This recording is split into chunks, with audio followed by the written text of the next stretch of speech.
Welcome back to Lost Suffolk. This episode we're in Manningtree. Now, despite its reputation for being the smallest town in Britain, it boasts a fascinating history. Now, if you live in Manningtree or nearby, you might notice that there's a few red herrings in this episode. Comment below if you think you know where my lies are happening. So let's start with the name. Now, in 1984, Record Breakers presenter and Doctor Who actor Roy Castle was being interviewed on Blue Peter. The topic he was talking about was trumpet crumpling, and he incorrectly stated that the name Manningtree means man in a tree. Now, he was wrong about this. It originally means Manningtree, meaning the tree of the Mannings, or the place where the Mannings meet. Now, interestingly, these people, the Mannings, went on to form Essex's first permanent fun fair over at Felixstowe, just up the coast from here. Now, despite the fact Manningtree has a strategically important railway station, a road bridge has never been built over the river, just to the left of here. Manningtree has a surprising connection to Shakespeare.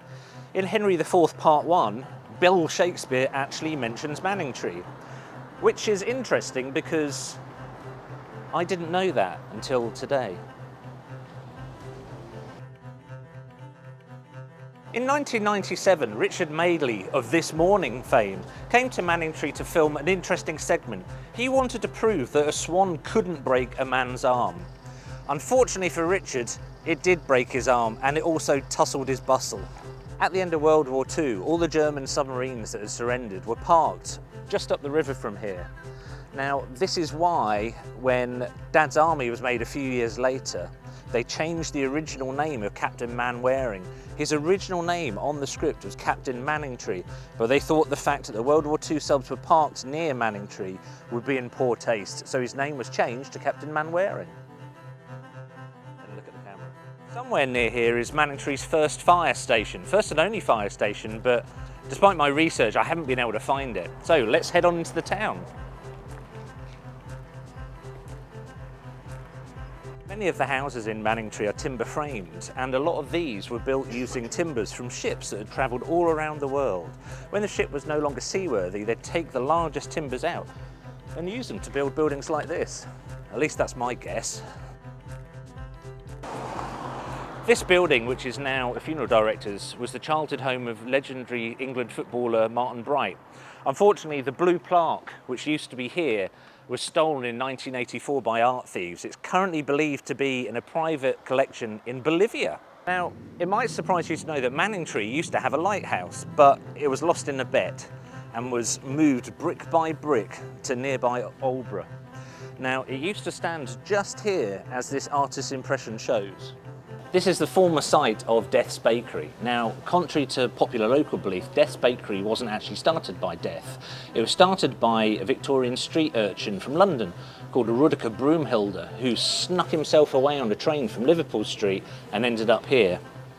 I've got some notes on this. When Rudolph hid himself on the train, stowed himself away, he had in his pocket a beagle, a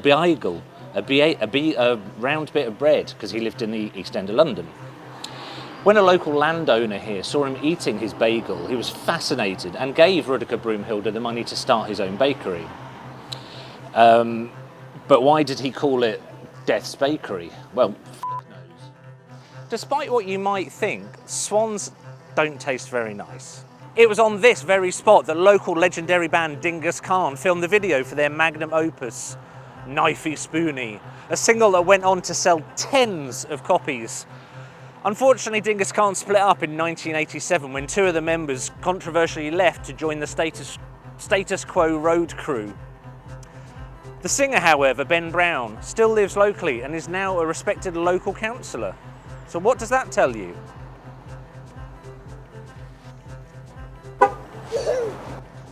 This pub has a reputation locally for selling beer. Manningtree is synonymous with swans. As you can see, even this house here has a door knocker in the shape of swans.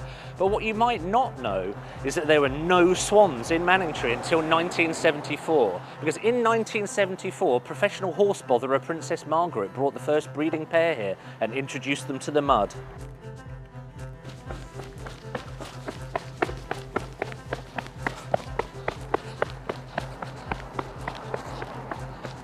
Swans!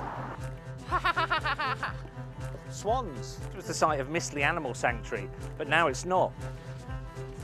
So what about Manningtree's contribution to science? Well, it was during a family holiday in 1984 that pioneering bowel transplant surgeon Matthew Burrows invented the anal stent. Over there, see those little white bits? Swan! Swan, swan, water. Just down here is Dewson's, but it used to be a working commercial dock. Because Manningtree is, of course, on a very large river, the River Stour. And because of the docks, there are always a lot of sailors about. And do you know what sailors like? They like tea from Rio's Cafe. Nope, Rio's Cafe used to be a pub called the King's Head that was very popular with sailors. And you might ask how I know this, is because I just went in there and drank some tea and spoke to Katie, and she told me that.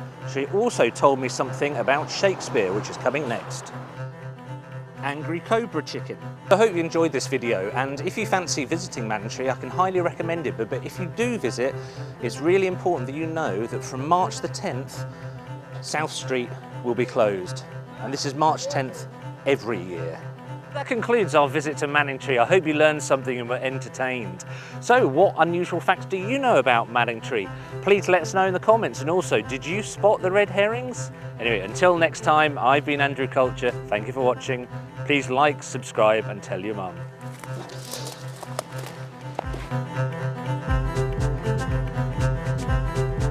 Facts. So watch on, let me know in the comments where my lies are happening. I'm gonna do one more just for safety, okay?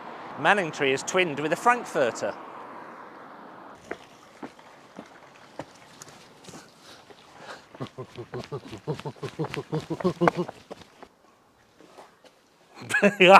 No. Single that went on to send 1987 when two of the members left to join the status quo. So close. Here, which I'm not going to knock, but it might interest you to know, bam, that swans were new at all. The first breeding pair was brought to Manningtree by horse brother 24 that pioneering bowel transplant surgeon Matthew Bowles. 87 that legend. I'm kind of running out of things to say. So just down here where Dewson's yard is and the car driving past used to be a work. In fact, this is Rio's Cafe. It used to be a pub, and if I don't move, I'll get run over. Manningtree is on a huge river called the River Old. It's not the River Old, what is it? Fuck.